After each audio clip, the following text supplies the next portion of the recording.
Жаңадан құрылған Марқакөл ауданының тыныс тіршілігімен танысып, 6 ай қыстан кейін ағайынның хал жағдайын біліп қайту үшін іргелес жатқан Зайсан мен Тарбағатайдан керуен жол тартты. Шекара шебіндегі Марқакөл ауданына қарасты Төсқайың ауылдық округіне жету оңай болған жоқ.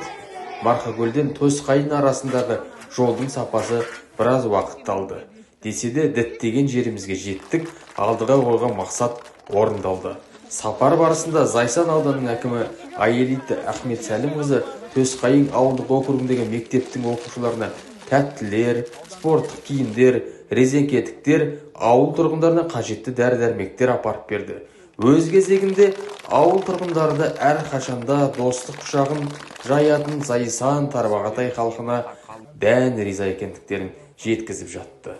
Тарбағатайдың әкімі екеуміз ойлап тұрмыз да, может, детскую площадку здесь поставить?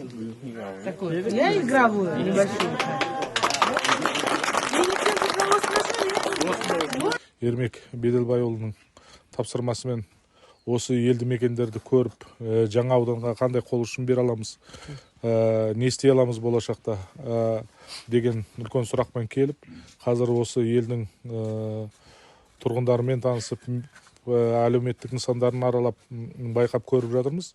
Жаңа аудан болғаннан кейін біз қол ұшын беруді әрқашан жоспарлы түрде жалғастыратын боламыз. Енді бірінші кезекте біз бұл жерге мынау қардың көп жауына байланысты тасқын үйлерге су кіру мүмкіндігі болса, сол үшін құрал жабдықтар алып келдік. Енді болашақта мынау Зайсан ауданымен бірге осы мектепте жаңағы өзіміздің қармағымызға алып, материалдық техникалық базасын нығайтуға басқаларға да болсамыз ба деген ойдамыз. Биылғы жылы міне 2 метрге де таяу болды.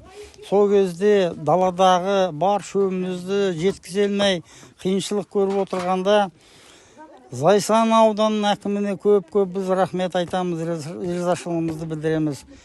КАМАЗдарымен рулон жем шөп әкелді, жем әкелді, қолдарын үшін созып, біздің ағайын қиын жерде қыста жатыр деп көмек бергеніне біз өте көп рахмет айтамыз. Осы Төсқайынға маңайдағы ауылдан 11 бала келіп, осы интернатта жатып оқиды екен.